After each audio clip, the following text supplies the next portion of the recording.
we will solve question number 66 of set B of CSAT 2023. So the question says, is P greater than Q? मुझे पता लगाना है कि क्या P Q से ग्रेटर है।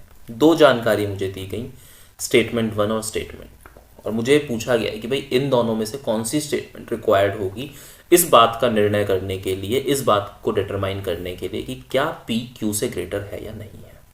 कैसे अप्रोच करना है आइए देखते हैं। पहली statement P into Q is greater than 0। इससे ये बात हो जाती है कि भाई ना तो P और ना ही Q कोई भी 0 के बराबर नहीं है, तभी इनका जो मल्टीप्लिकेशन है वो 0 से बड़ा आएगा।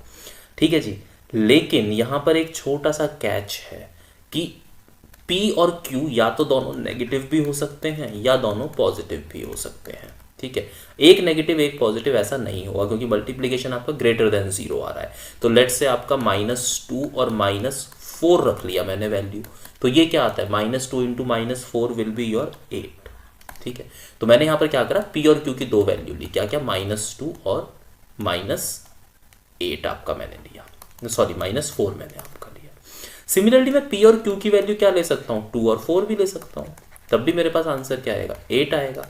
लेकिन तो मतलब स्टेटमेंट 1 का इस्तेमाल करके मुझे ये पता नहीं चल पा रहा है कि भाई P ग्रेटर है Q से या नहीं है। अब मैं स्टेटमेंट 2 में देखता हूँ, इसका मतलब है बच्चे P स्क्वायर और Q स्क्वायर। ठीक है, तो Q square and P square मुझे दिया है। क्या क्या वैल्यूज मैंने यहाँ पर पकड़ी थी, ये देखिए। P का वैल्यू कितना है, -2, और Q का वैल्यू कितना है, -4। थोड़ी देर के लिए इन्हीं वैल्यूज को उठा लेते हैं।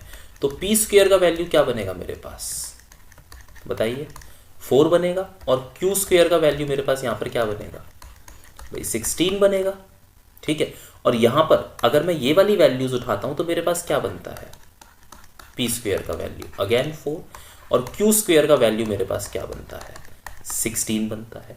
अगला यहाँ पर एक छोटा सा कैच है, इस वाले में P और Q में P बड़ा है, क्योंकि बच्चे जब भी नेगेटिव साइन होता है तो मैग्नीट्यूड आपका जितना कम नंबर उतना बड़ा, क्योंकि ये होती है आपकी number line. This is 0, this is -1, this is -2, this is -3, this is -4।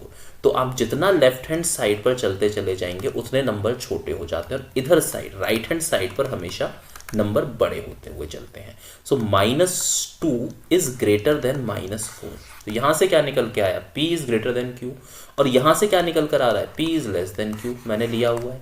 और देख रहे हैं स्क्वायर करने पे दोनों की ही वैल्यू कैसी आ रही है, पॉजिटिव आ रही है। इसका मतलब इस सेकंड स्टेटमेंट से भी मैं कुछ डिटरमाइन कर नहीं पा रहा हूँ खास। तो कुल मिलाकर के इन दोनों ही स्टेटमेंट्स का, चाहे मैं अलग अलग इस्तेमाल करूं चाहे मिला करके इस्तेमाल करूं, मैं इस बात का अंदाजा नहीं लगा पा रहा हूं कि P ग्रेटर देन Q है या नहीं है। अब आंसर्स ध्यान से पढ़ेंगे। Question can be answered using one of the statement alone but can not be answered using the other statement alone. No. The question can be answered by using either statement alone. No.